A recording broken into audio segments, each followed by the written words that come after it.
jiwa dan roh kami hanya untuk kemuliaan nama-Mu. Amin. Kami tidak mau menoleh ke belakang, tapi kami mau berlari kepadamu. Karena kami tahu kedatangan-Mu sudah sangat dekat. Amin. Oleh karena itu kami tidak boleh main-main lagi dengan kehidupan kami. Amin. Kami mau hanya fokus kepadamu, Tuhan. Amin. Karena kami tahu ada tahta pengadilan yang akan ditimpakan kepada kami. Oleh karena sekali lagi kami mau dengar-dengaran akan firman-Mu. Kami tidak mau hitung-hitungan dalam melayani Engkau, tapi kami mau sungguh-sungguh lebih lagi melayani Engkau. Hamba tahu siapa hamba. Hamba tidak ada apa-apanya, Tuhan. Kalau hamba boleh berdiri di tempat ini, semua karena kebaikan. Amin. Kalau hamba boleh berkhotbah di tempat ini, semua karena kebaikan. Amin. Tidak ada yang patut hamba banggakan dalam hidup kami. Karena hamba tahu hamba hanya debu. Hamba tahu hidup hamba ada di dalam tangan-Mu. Maka hamba saksi, hamba dedikasikan hidup hamba hanya ke dalam tangan-Mu. Berkati jemaat-Mu yang hadir, Tuhan. Berbicaralah kepada setiap kami. Karena kami rindu jiwa kami dipuaskan oleh Engkau. Karena kami rindu disegarkan oleh Engkau. Sehingga hidup kami benar-benar seperti hidup Kristus. Bukan kami lagi. Roh Kudus, Engkau bekerja di tempat ini sebebas-bebasnya. Mulut bibir hamba serahkan ke dalam tangan-Mu. Di dalam nama Yesus kami berdoa. Amin. Amin. Shalom Bapak Ibu, silakan duduk. Tetap semangat, amin. Ada sukacita, amin. Saya tahu ini masa-masa pandemi dan hari-hari ini juga pandemi, terutama COVID ya, Omikron sudah tambah naik. Kalau saya baca di detik, saudara. Tapi percayalah Tuhan Yesus tetap baik. Hari ini saya akan mengajarkan Bapak Ibu dan saya sendiri juga. Jika ada permasalahan dalam Bapak Ibu, hidup Bapak Ibu, katakan all is well. Saya mau katakan yang hari ini mengalami masalah dalam hidup saudara, berat dalam hidup saudara, katakan all is well. Ada amin? Nah, lalu apakah dengan kita berkata all is well, ada sebenarnya poin-poin saya tapi lagi dipakai untuk Facebook. All is well itu dalam arti semua baik-baik saja. Apakah ketika kita berkata all is well, terus tiba-tiba masalah kita selesai gitu? Apakah kita berkata saya sembuh? Apakah sakit kita langsung sembuh begitu? Saudaraku, ketika kita berkata all is well, artinya kita setidaknya mengumpulkan kekuatan untuk bertahan. Amin, saudara. Ketika kita berkata semua baik-baik saja, walaupun yang kita hadapi masalah yang besar, walaupun yang kita hadapi bukan main-main, tapi perkataan kita, saya mau katakan bahwa all is well, semua baik-baik saja. Dengan berkata demikian, saya ulang, bukan berarti masalah kita selesai. Ketika kita berkata all is well, semua baik-baik saja, bukan berarti langsung penyakit kita sembuh, no. Tapi setidaknya kita mengumpulkan kekuatan untuk bertahan. Ada amin, saudaraku? Nah, kenapa? Karena hari-hari ini orang selalu berkata, aku tak sanggup lagi. Kenapa? Karena banyak sekali orang-orang yang mulai pekerjaannya sudah mulai tidak seperti dahulu, pendapatannya tidak seperti dahulu.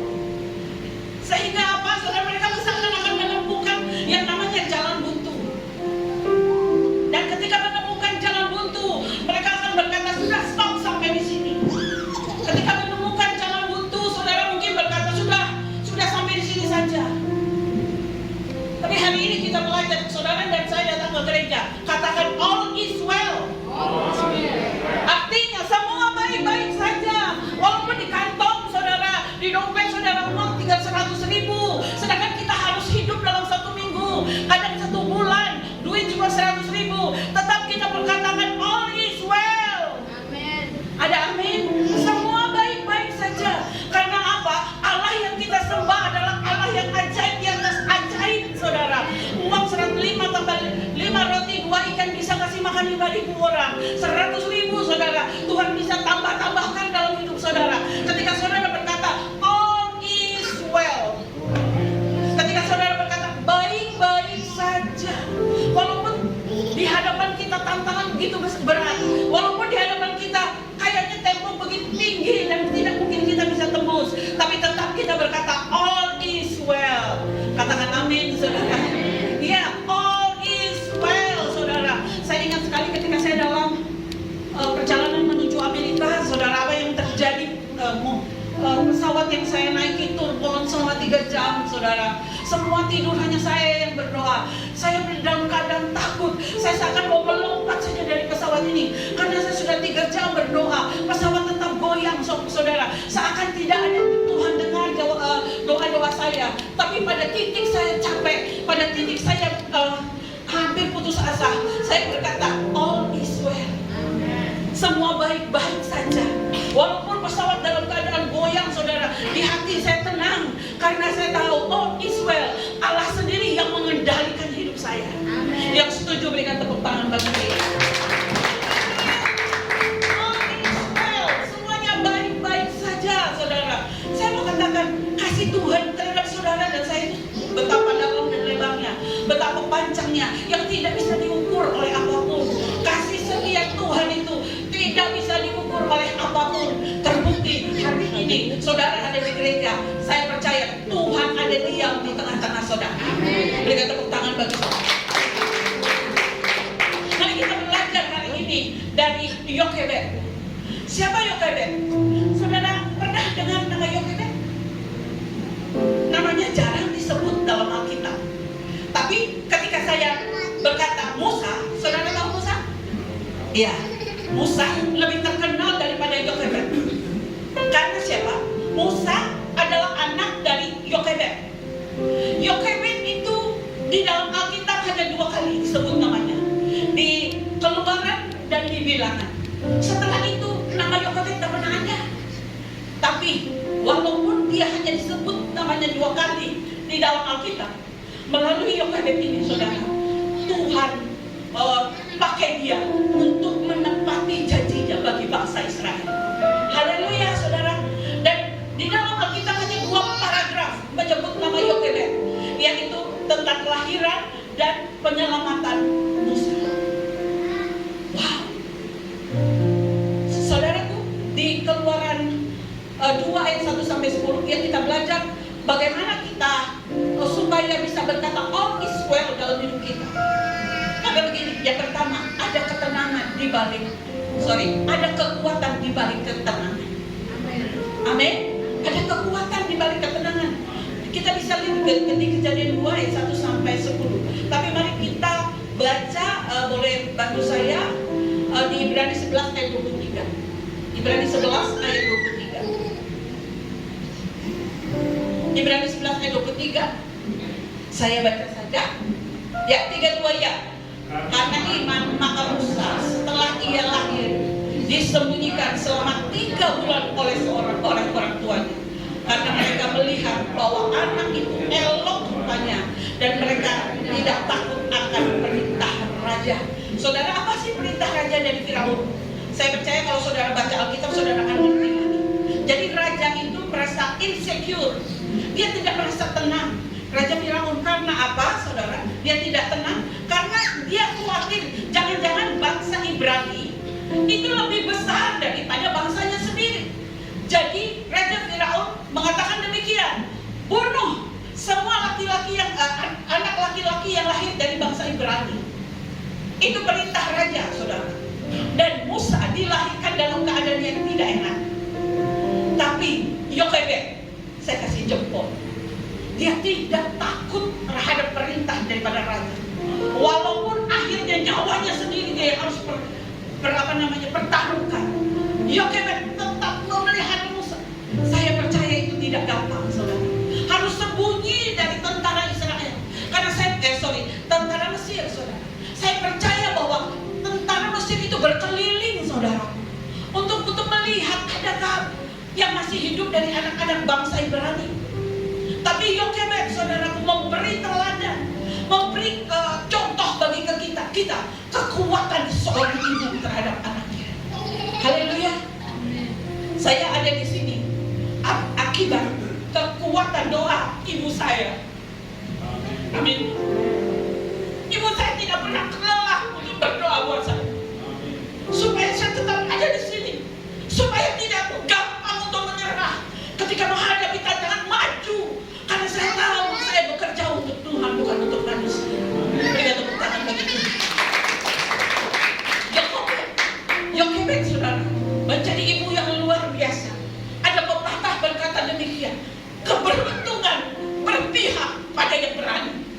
Saya ulang berkata, keberuntungan berpihak pada yang berani. Saya akan ambil contoh dalam Alkitab, perempuan berdarah 12 tahun. Saya percaya dia sudah berobat kemana-mana. Dan bagi bangsa Israel, saudaraku, kalau sudah berdarah itu najis, tidak boleh ada orang yang dekat, dan dia nggak boleh keluar, saudara. Tapi yang namanya perempuan berdarah ini, dia adalah berani melawan arus, saudara. Ketika Yesus lewat, dia harus mungkin merangkak, saudara, supaya orang tidak melihat dia. Dia terus berlangkah, saudara, untuk dapat menggapai rumbai jubah Yesus. Walaupun tantangannya dia harus dibunuh, saudaraku, tapi dia tidak pernah mau menyerah. Akhirnya apa, saudara? Dia berhasil menggapai jubah Yesus dan dia sembuh, saudaraku. Keberuntungan itu tadi saya katakan berpihak kepada orang-orang yang berani. Tidak saja perempuan perdarahan, saudara, Esther, saudara, berani dia membela bangsanya. Deborah berani berperang, saudaraku. Saya mau katakan seorang ibu itu luar biasa dalam mendidik anak-anaknya. Dia menjadi contoh bagi anak-anaknya. Anak-anaknya boleh berhasil dari melihat bagaimana ibunya mendidik dia. Kalau di Israel, saudara, ada anak yang pintar. Kalau di Israel ada anak yang menjadi terang. Orang tidak tanya bapaknya siapa sih. Dia selalu tanya, orang selalu tanya ibunya namanya siapa. Bukan berarti, maafkan bapak-bapak gak berarti. Bapak-bapak tetap menjadi imam dan rasul dalam rumah tangga kami, dalam rumah tangga kita. Tapi ibu menjadi peranan penting dalam kehidupan anak-anaknya. Ketika anak-anaknya kecil, ibunya akan selalu berdoa bagi anak-anaknya. Ketika anak-anaknya masih kecil, saudara, ibu ini selalu menanamkan nilai-nilai kerajaan bagi anak-anaknya. Kalau sebentar lagi Tuhan saya punya cucu, sudah pasti saya akan mengajarkan kepada cucu saya nilai-nilai kerajaan itu. Saudaraku, hebatnya yang namanya Yokebed, dia punya 3 anak, Harun, Meriam, Musa. Tiga-tiganya melayani Tuhan. Haleluya. Tiga-tiganya melayani Tuhan. Ini saya mau katakan ibu yang tidak biasa. Kenapa saya mau katakan Yokebed bukan ibu yang tidak biasa? Karena dia ada di dalam pahlawan iman. Ada nama dia di dalam Ibrani. Wah, tidak main-main, saudara. Mari kita belajar hari ini tentang Yokebed, saudara. Bagaimana dia sungguh-sungguh di dalam Tuhan. Saudara bisa bayangkan bagaimana saat itu Yokebed, setelah anaknya Musa sudah mulai umur 3 bulan, saudara, tidak bisa disembunyikan lagi. Tentu dia makin besar, tangisannya makin besar. Tapi ibu ini, Yokebed ini hebat loh. Dia punya pemikiran. Kan bukan hanya dia saja yang hidup di waktu itu. Ada banyak ibu-ibu yang lain. Tapi kenapa hanya Yokebed yang bisa punya pikiran? Anaknya akan ditaruh di dalam keranjang, saudara. Dan dia berpikir bahwa anaknya nanti dia akan taruh di sungai Nil, saudara. Loh, kita sayang anak kita loh. Kita sayang dia, tapi setelah umur 3 bulan kita makin cinta loh. Tapi dia punya pemikiran yang luar biasa loh. Dia taruh anak itu, saudara, di mana? Di sungai Nil. Dia suruh perintahkan anaknya yang cewek, Meriam, untuk melihat daripada keranjang itu. Apakah Yokebed tahu kalau nanti anak itu akan diambil oleh putri Firaun? Enggak tahu. Enggak tahu, saudara. Tapi dia melangkah dengan iman, saudara. All is well. Semuanya baik-baik saja.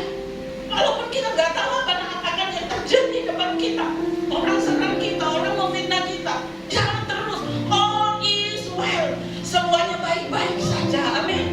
Keuanganmu tidak mendukung engkau. Semuanya baik-baik saja, saudara. Yang namanya Yokebed, dia tidak tahu anaknya akan diambil oleh Firaun. Tapi dia punya iman yang keras. Dia punya iman yang kuat. Dia nggak main-main, saudara. Saudara, saya mau katakan ada keajaiban di atas keajaiban. Ada amin? Saya ulang lagi, ada keajaiban di atas keajaiban, saudara. Dia tidak pernah berpikir bahwa akhirnya yang namanya Musa, anaknya, akan diambil oleh putri Firaun.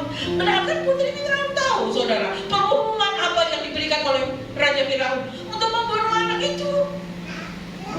Tapi lihat, ada keajaiban di atas keajaiban. Akhirnya apa?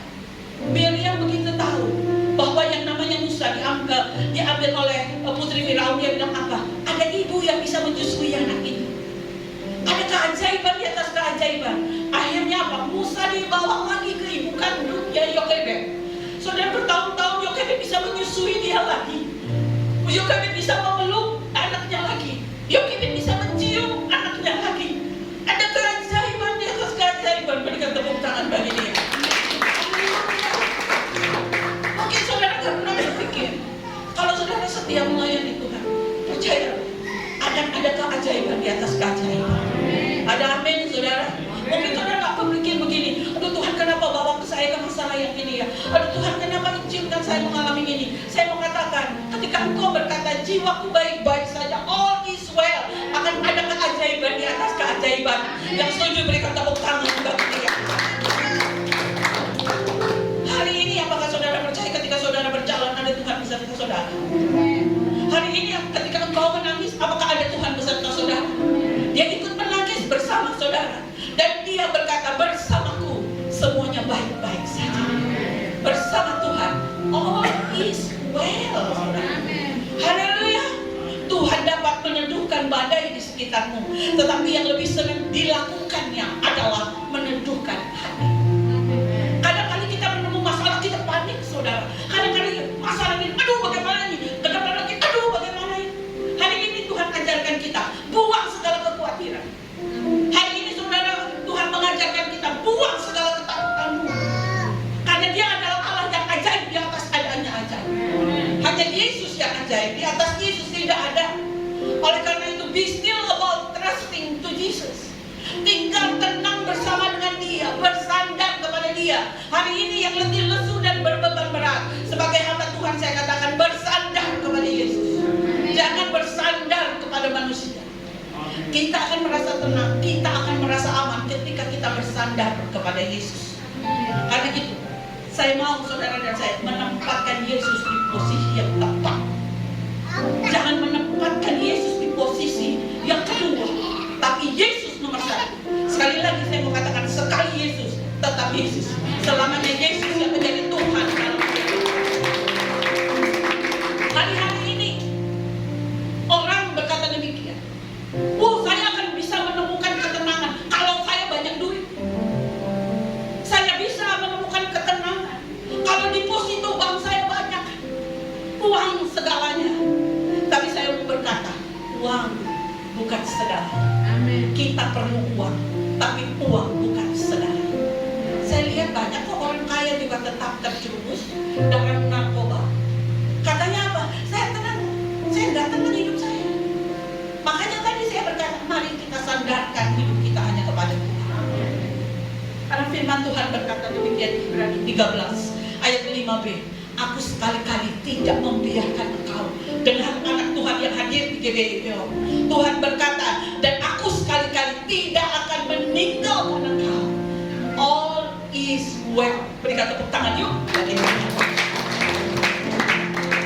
Ada firmannya, Tuhan bilang ini, karena itu kuasailah dirimu, jadilah tenang supaya engkau dapat berdoa. Kalau kita nggak tenang, kita masih marah, kita sulit untuk berdoa. Saya berapa hari ya kemarin cerita-cerita sama Pak Untung, Pak, saya itu kalau misalnya apa ya, ada misalnya dosa atau apa, saya marah, nggak baik sama mama saya, atau saya bagaimana, saya mau berdoa tuh kayaknya nggak pelong gitu loh. Tapi ketika saya membereskan semuanya, saya enak berdoa. Ya kan, saudaraku? Yang kedua, dikatakan gini sebelum yang kedua, diam dan tenang adalah senjata ampuh untuk mengalahkan kekhawatiran. Berikan tepuk tangan yuk. Yang kedua, tadi saya berkata poin-poin saya ada di hati saya, tapi nggak apa-apa, Tuhan menuntun ibadah kita. Tuhan akan berperang untuk kamu dan kamu akan diam. Amin. Di Keluaran 14 ayat 14 berkata, bukan Tuhan yang akan berperang. Coba kita tolong di Keluaran 14 ayat 14. 3, 2, 1. Tuhan akan berperang untuk kamu dan kamu akan diam saja. Amin. Yang berperang untuk saudara adalah Tuhan.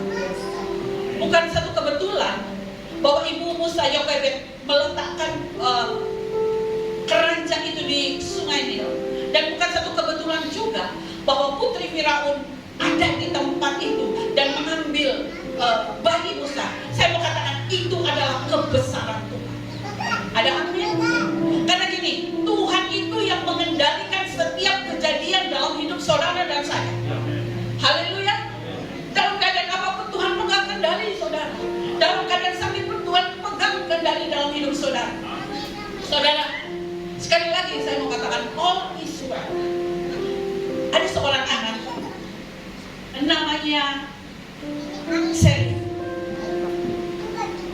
Sally ini saudara mendengar ketika ayahnya berkata begini, berbicara sama ibunya. Sally ini berusia 10 tahun.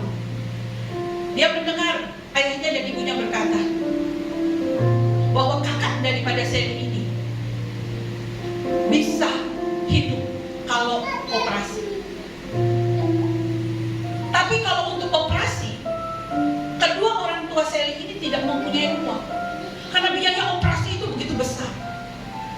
Sally mendengar, dan Sally juga mendengar begini ketika ayahnya berkata, hanya sebuah keajaiban yang bisa menyembuhkan kakak daripada Sally. Apa yang dilakukan oleh Sally? Anak 10 tahun ini cepat-cepat berlari, saudara. Dia mengambil tabungannya, dan ketika dia buka tabungannya, dia cepat-cepat lari ke apotek. Sampai di apotek saudara, dia berkata demikian kepada apoteker, Saya mau membeli obat. Apa tadi saya bilang hajat keajaiban. Saya mau beli obat keajaiban. Apa tiga-tiganya ketawa? Apa maksudmu? Beli obat keajaiban. Saya berkata demikian. Ini uang saya mau beli obat keajaiban. Tiba-tiba ada seorang yang berpakaian rapi, bapak-bapak berpakaian rapi, berkata kepada Sally, "Kenapa nak? Kamu mau beli obat keajaiban?" Sally berkata demikian, "Kakakku sakit." Dan mamaku bilang, bapakku bilang bahwa kakakku ini bisa sembuh karena obat keajaiban itu. Apa? Operasi. Papaku tidak punya uang, tapi aku punya uang tabunganku. Bapak ini yang berpakaian rapi berkata begini, "Berapa kamu punya uang untuk beli obat keajaiban?" $1. You know $1? 14.500 rupiah. Anak kecil 10 tahun. Bapak ini berkata demikian, "Mari, ajak aku melihat kakakmu yang sakit. Aku punya obat keajaiban." Saudaraku yang kekasih, saudara tahu siapa bapak ini? Pria necis ini, yang berpakaian rapi ini, dialah ahli bedah, Dr. Charles Armstrong, yang akhirnya mengoperasi kakak daripada Sally, dan kakak daripada Sally ini sembuh. Saya mau kasih tahu buat saudara, mungkin engkau tidak punya dana yang besar, mungkin tabunganmu hanya sedikit, tapi Tuhan punya keajaiban. Tuhan punya keajaiban dalam hidup saudara. Oleh karena itu mari kita setia dalam perkara kecil. Setia saja dalam perkara kecil. Akan ada keajaiban besar yang akan datang menghampiri saudara. Berikan tepuk tangan bagi Tuhan. Ya, saudaraku yang terkasih, ada harga sebuah keajaiban. Yang selanjutnya dikatakan demikian, stay on track. Stay on track. Amsal 3 ayat 5 sampai 6. Amsal 3 ayat 5 sampai 6.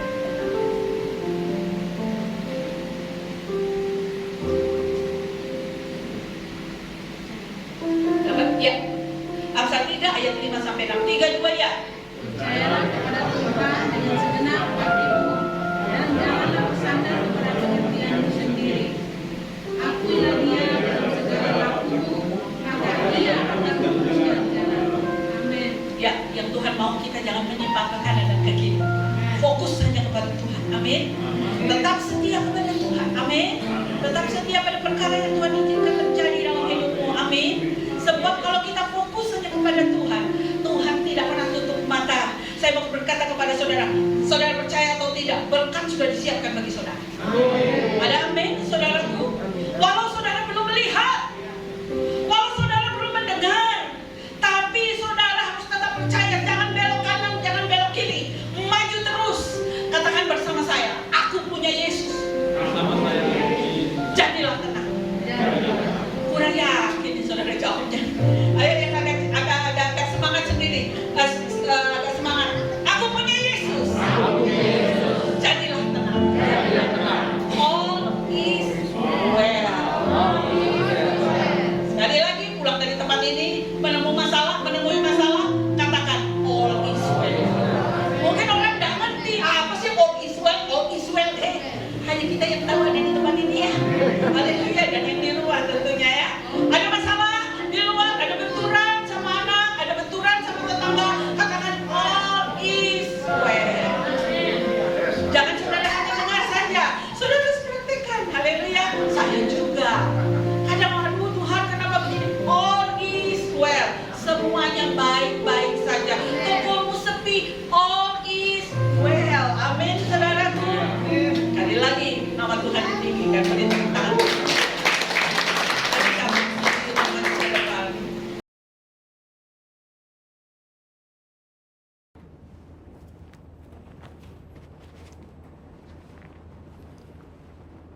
Shalom semua. Kegerakan Pentakosta adalah kegerakan yang unik. Mengapa unik? Pernahkah saudara terbayang satu gerakan rohani yang dalam tempo 1 abad telah menyebar sampai ke 27% kekristenan yang ada? Kegerakan yang bergerak cepat ini memiliki pilar-pilar teologi yang perlu kita pahami. Pada Voice of Pentecost kali ini, kita akan membahas mengenai 5 pilar teologi Pentakosta. Apa saja 5 pilar teologi Pentakosta itu? Yang pertama, Jesus as Savior, atau pilar keselamatan. Keselamatan adalah momen di mana seorang bertobat dan menerima Yesus sebagai Tuhan dan Juru Selamat. Pengakuan iman GBI berkata, semua manusia berdosa dan kehilangan kemuliaan Allah, sehingga harus bertobat dan berpaling kepada Allah untuk menerima pengampunan dosa. Pertobatan mencakup peristiwa di mana seorang mendengar kabar Injil tentang karya Kristus, meresponi Injil dengan iman dan pertobatan, dan mengalami perjumpaan secara pribadi dengan Yesus.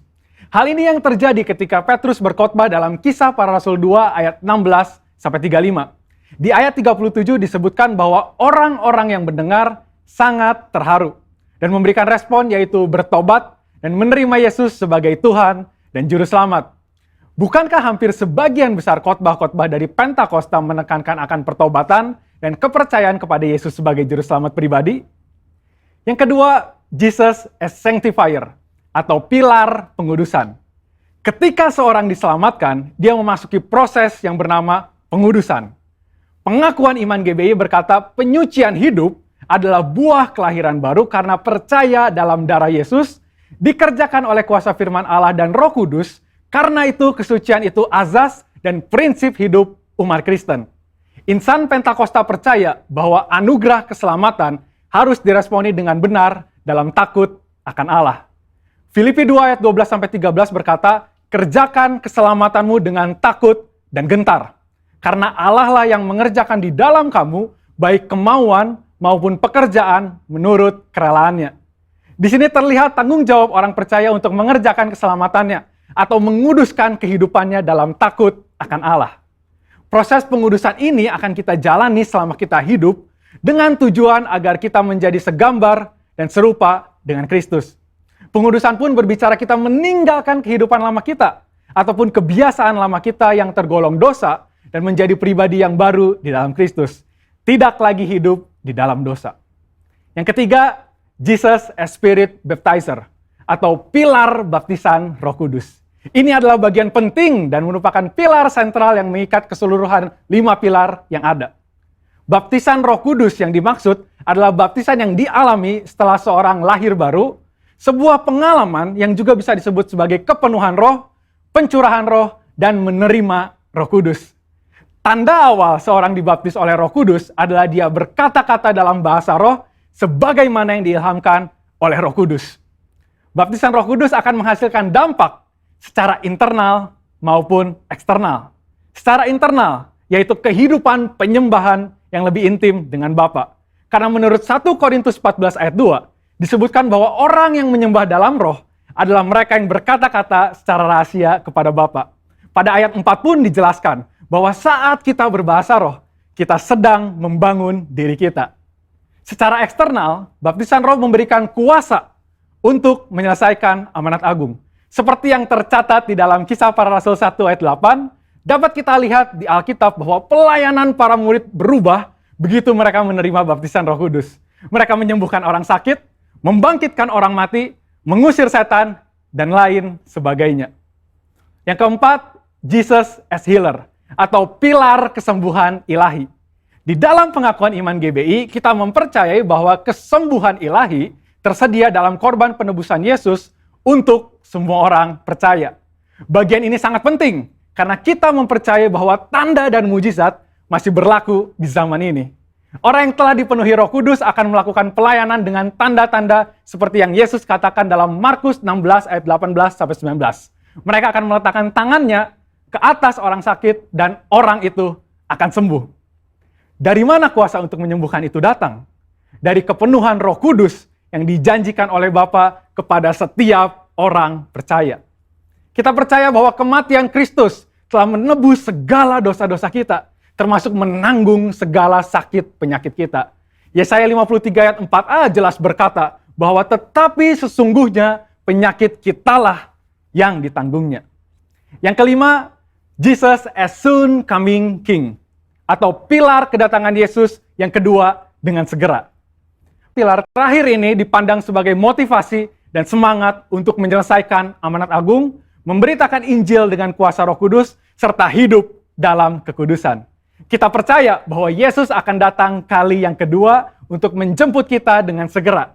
Pengakuan iman GBI berkata, Tuhan Yesus Kristus akan turun dari sorga untuk membangkitkan semua umatnya yang telah mati dan mengangkat semua umatnya yang masih hidup, lalu bersama-sama bertemu dengan dia di udara.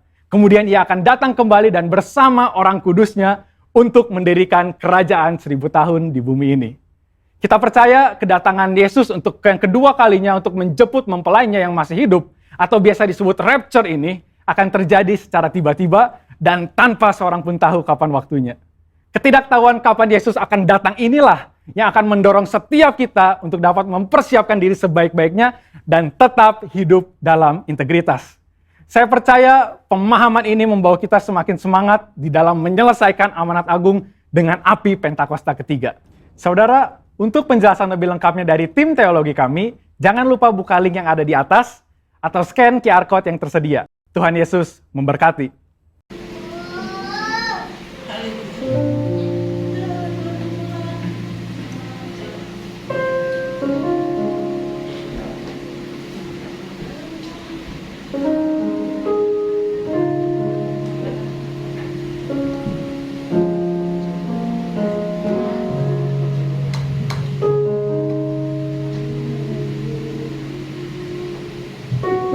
Ada satu lagu, tenanglah jiwaku.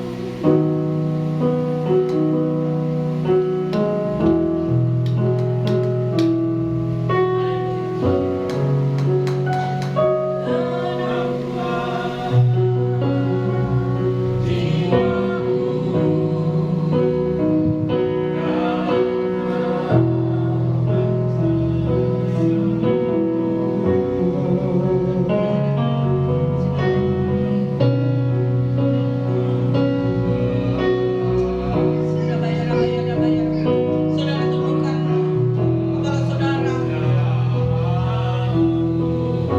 Tuhan sedang bekerja hari ini.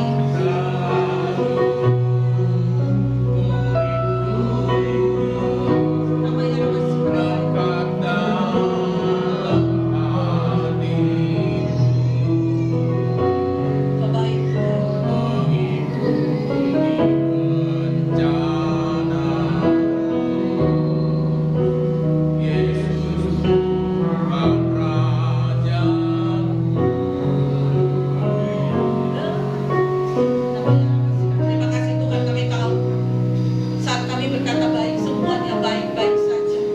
Saat kami berkata all is well, sebenarnya kami sedang menguatkan iman kami kepadamu. Sebenarnya kami sedang mempercayakan hidup kami kepadamu. Ketika kami berkata all is well, kami percaya bahwa Tuhan sedang bekerja bagi masa depan kami. Ketika kami berkata all is well di tengah beban hidup kami, kami percaya Tuhan tidak pernah meninggalkan kami. Tuhan, biarlah kami bersandar kepada dada-Mu. Kadang kami lelah, kadang kami merasa sendiri. Tapi hari ini kami mendengarkan firman-Mu. Biarlah kami memeluk Engkau Bapa, supaya beban dalam hidup kami boleh terlepas, supaya kami merasa lega,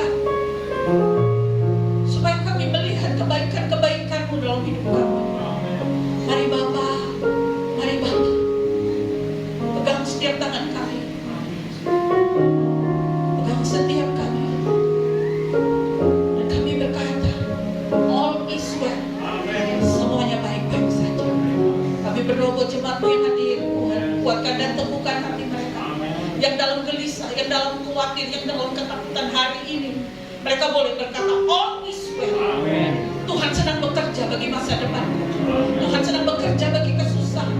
Tuhan sedang bekerja bagi sakit. Terima kasih Bapa. Semua demi hormat dan kemuliaan. Amin. Saudara dan kekasih-kekasih Tuhan, siapkan hatimu untuk menerima berkat yang asalnya daripada Tuhan. Pulang berkat yang asalnya daripada jika kau sungguh-sungguh mendengarkan firman Tuhan hari ini, tidak saja kau pandai mendengar, tapi kau melakukannya dalam hidupmu sehari-hari, maka engkau akan naik bukan turun. Engkau akan jadi kepala bukan ekor. Jiwamu akan baik-baik saja. All is well. Kasih dan anugerah daripada Allah Bapa, Putra dan Roh Kudus menyertai saudara dari hari ini sampai selama-lamanya. Yang diberkati dengan iman sama-sama katakan.